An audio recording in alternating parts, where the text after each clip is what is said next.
গোসল ফরজ অবস্থায় গোসল না করে কি সাহারি খাওয়া যাবে? রমজান মাসে ওষুধের মাধ্যমে মাসিক বন্ধ রেখে কি রোজা রাখা যাবে? এখানে আমাদের মসজিদে 20 রাকাত তারাবির নামাজ হয়, আমি যদি 8 রাকাত পড়ে চলে আসি তাহলে কোনো হবে কিনা? রোজা অবস্থায় বাচ্চাকে মায়ের দুধ খাওয়ানো যাবে কিনা? ইনসুলিন বা ইনজেকশন নিলে কি রোজা ভেঙে যায়? রোজা অবস্থায় তেল, সুরমা, আতর ইত্যাদি ব্যবহার করলে নখ বা চুল কাটলে কি রোজার কোনো ক্ষতি হবে? জাকাতের টাকা থেকে কি এতিমখানা দান করা যাবে? স্বামীর জাকাত এবং স্ত্রীর জাকাত কি আলাদা? রোজা রেখে ফোনে কথা বলা যাবে কিনা? রমজান মাসে মহিলারা রান্না করার সময় কি লবণ চেক করতে পারবেন? রমজানে গোসলের সময় যদি কানের ভেতর পানি প্রবেশ করে তাহলে কি রোজার কোনো সমস্যা হবে? সাহারি না করলে কি রোজা হবে?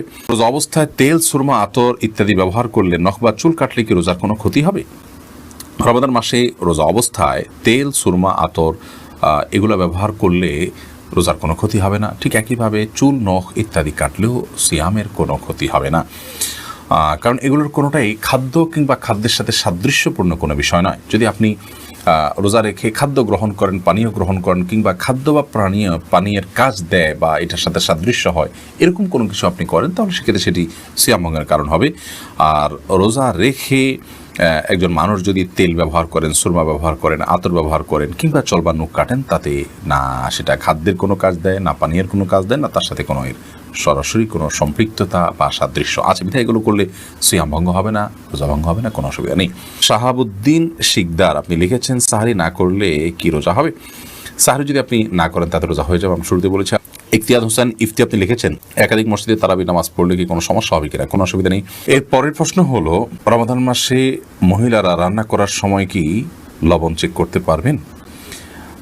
আমাদের মা বোনরা রমাদান মাসে রান্না করতে গিয়ে বা যে কোনো পুরুষও রান্না করতে গিয়ে যদি তরকারির লবণ চেক করতে হয়, স্বাদ চেক করতে হয়, তাহলে সেক্ষেত্রে সেটি তার জন্য জায়েজ হবে যদি এই চেকটা হয় জিহ্বা দিয়ে এবং চেক করে সাথে সাথে আবার থুতুর মাধ্যমে তিনি সেটাকে পরিষ্কার করে ফেলে দেন, অর্থাৎ গলদকরণ না গেলেন, তাহলে সেক্ষেত্রে সেটি জায়েজ হবে। যদিও এটা অ্যাভয়েড করতে পারলে সেটা বেটার এবং উত্তম।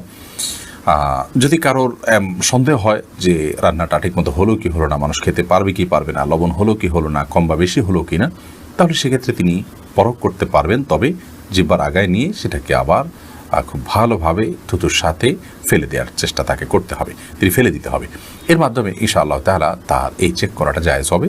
তবে যাদের মোটামুটি অনুমান হয়ে গেছে, আন্দাজ হয়ে গেছে, খুব একটা প্রয়োজন হয় না, তারা এটা অ্যাভয়েড করতে পারলে অবশ্যই বেটার এবং ভালো। নাহার পারভিন আপনি লিখেছেন জাকাতের টাকা থেকে কি এতিমখানা দান করা যাবে? যাবে। এতিমখানায় এতিম গরিব বাচ্চা যারা জাকাতের হকদার আছে তাদেরকে জাকাতের টাকা দিতে পারেন, ওই ফান্ডে তাদের খরচ বহন করা হবে। আজিদুর রহমান আপনি লিখেছেন ইনসুলিন বা ইনজেকশন নিলে কি রোজা ভেঙে যায়? ইনসুলিন বা ইনজেকশন নিলে রোজা ভঙ্গ হয় না। বিশেষ করে যে ইনজেকশন আমাদের চামড়ার নিচে বা সামান্য মাংসপেশিতে যায়, যেটা আমাদের পাকস্থলিতে যায় না, খাদ্যের কাজ দেয় না, পানীয়ের কাজ দেয় না, খাদ্য বা পানীয়ের সাথে সাদৃশ্য হয় না, সেরকম ইনজেকশন যেটা শুধুমাত্র আপনার চামড়ার নিচে ইনজেক্ট করা হয় কিংবা আপনার মাংসপেশিতে ইনজেক্ট করা হয় এবং সেটাতে আপনার মেডিসিন থাকে সামান্য পরিমাণে, বা যেখানেই হোক ইনজেক্ট করা হয়, সেটা পাকস্থলিতে অন্তত যায় না। তো এই ইনজেকশন এবং আপনার ইনসুলিন এগুলোর কারণে রোজা ভঙ্গ হবে না, এটাই বিশুদ্ধতর মত এবং সংখ্যাগরিষ্ঠ উলামা ইকরাম, আরব, আজম সবারই মত বলতে গেলে। সেই হিসাবে টিকাও এটা রোজা ভঙ্গের কারণ না, টিকা নিলেও রোজা আপনি থাকবে আপনার রোজা। তবে যে ইনজেকশন আপনার খাদ্য বা পানীয়ের কাজে, ধরুন গ্লুকোজ আছে, এরকম গ্লুকোজের যে স্যালাইন আছে যদি আপনি গ্রহণ করেন তাহলে তার ফলে রোজা ভঙ্গ হয়ে যাবে, কারণ এটা খাদ্য এবং পানির কাজ দিয়ে থাকে। তানজিনা আপনি লিখেছেন রোজা রাখা অবস্থায় পিরিয়ড হয়ে গেলে করণীয় কি? পিরিয়ড যদি হয়ে যায় তাহলে ওই দিনের যে সিয়ামটা আছে ওই সিয়ামটা আপনাকে পরবর্তীতে রমজানের পরে রেখে দিতে হবে। আর পিরিয়ড হয়ে গেছে, এখন আপনি অন্য রোজাদার সামনে আপনি খাদ্য গ্রহণ ইত্যাদি থেকে বঞ্চিত থাকবেন এবং ওইভাবে পার করবেন। দারুল হুদা লবি আপনি লিখেছেন রোজা অবস্থায় বাচ্চাকে মায়ের দুধ খাওয়ানো যাবে কিনা? যাবে, কোনো অসুবিধা নেই। ইফতেখার ইমন লিখেছেন আমাদের মসজিদে 20 রাকাত তারাবির নামাজ হয়, আমি যদি 8 রাকাত পড়ে চলে আসি তাহলে কোনো গুনাহ হবে কিনা? গুনাহ হবে না, কিন্তু নবী করিম সাল্লাল্লাহু আলাইহি ওয়াসাল্লাম বলেছেন মাকামা মাআল ইমাম হাত্তা আনসির, যে ব্যক্তি ইমামের সঙ্গে নামাজ পড়ে এবং ইমাম যাওয়া পর্যন্ত অপেক্ষা করে কুতিবা লাহু কিয়ামুল লাইল, তার জন্য রাত জেগে ইবাদতের সওয়াব লেখা হয়। তিরমিজি হাদিসটি বর্ণিত হয়েছে, যার কারণে আপনি এই সওয়াব থেকে বঞ্চিত হবেন, বিশাল বড় সওয়াব থেকে বঞ্চিত হবেন। এই জন্য আপনাকে পুরো নামাজ শেষ করে আসা উচিত। 8 রাকাত পড়ে যদি আপনি চলে আসেন এই সওয়াবটা আপনার হবে না। সাকিব হাসান আপনি লিখেছেন গোসল ফরজ অবস্থায় গোসল না করে কি সাহারি খাওয়া যাবে? যদি কারোর গোসল ফরজ হয় তাহলে গোসল ফরজ অবস্থায় যদি আপনি সাহারি খেয়ে নেন এই কারণে যে এখন গোসল করতে গেলে সাহারি খাওয়ার সময় আর থাকবে না, অথবা যে কারণেই হোক না কেন যে আমি পরে গোসল করব, তাহলে তার ফলেও সিয়াম হয়ে যাবে, কোনো অসুবিধা নেই। তবে অবশ্যই ফজরের সালাত আদায়ের প্রয়োজনে ফজরের সালাতের আগে আগেই আপনাকে ফরজ গোসল করতে হবে। কিন্তু গোসল ফরজ হওয়া অবস্থায় অর্থাৎ শরীর অপবিত্র অবস্থায় যদি কেউ খাদ্য গ্রহণ করেন এবং সাহরি খেয়ে ফেলেন বা রোজার নিয়ত করেন, তাতেও রোজা হয়ে যাবে, সাহরি হয়ে যাবে, কোনো অসুবিধা নেই। যদিও গোসল করে তারপরে খেতে পারলে সেটা উত্তম, তা বলাই বাহুল্য। সোলাইমান মাহমুদ আপনি লিখেছেন, সাহারিতে আজান চলাকালীন সময় কি পানি পান করা যাবে? জি না। আজান শুরু হওয়া মানে ফজর ওয়াক্তে শুরু হওয়া, তারপর আপনি খেতে পারবেন না। যদি আজানটা হয় আপনার তাহাজ্জুদের আজান, তাহলে সেক্ষেত্রে খেতে পারেন।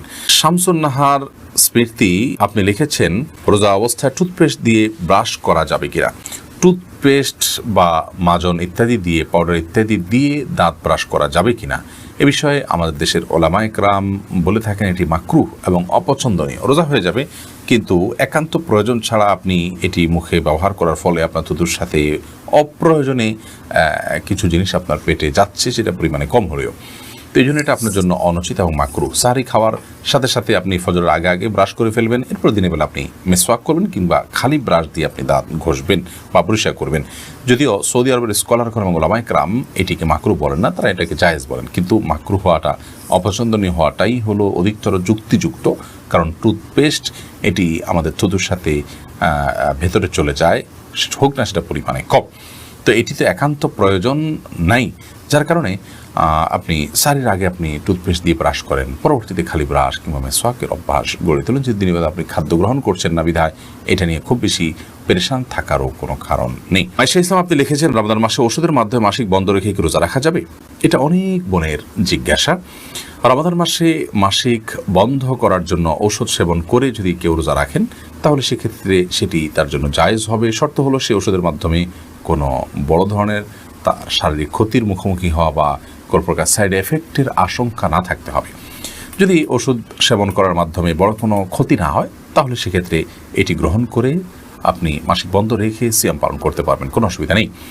যদিও উত্তম হয় স্বাভাবিক অবস্থার উপরে ছেড়ে দেয়া, কারণ আল্লাহ রাব্বুল আলামিন যে অবস্থা রেখেছেন সে অবস্থার উপরে থাকতে পারলে বেটার। তবে হ্যাঁ, অনেকে আছে রমজানের পরে রোজাগুলো রাখাটা তাদের জন্য চ্যালেঞ্জিং হয়ে যায়, কঠিন হয়ে যায়, তাহলে সেক্ষেত্রে তারা ওষুধ সেবন করে এই রোজাগুলো রাখতে পারে, রমজান রোজাগুলো রাখতে পারবেন, কোনো অসুবিধা নেই। সত্য হলো সাইড এফেক্ট এর মাধ্যমে বড় কোনো ক্ষতির মুখোমুখি হওয়ার আশঙ্কা না থাকতে হবে, কারণ মানুষ নিজেকে ক্ষতির মধ্যে ফেলে দিবে এরকম কোনো কাজ ইবাদত করার জন্য করার নির্দেশনা ইসলাম আমাদেরকে দেয় না।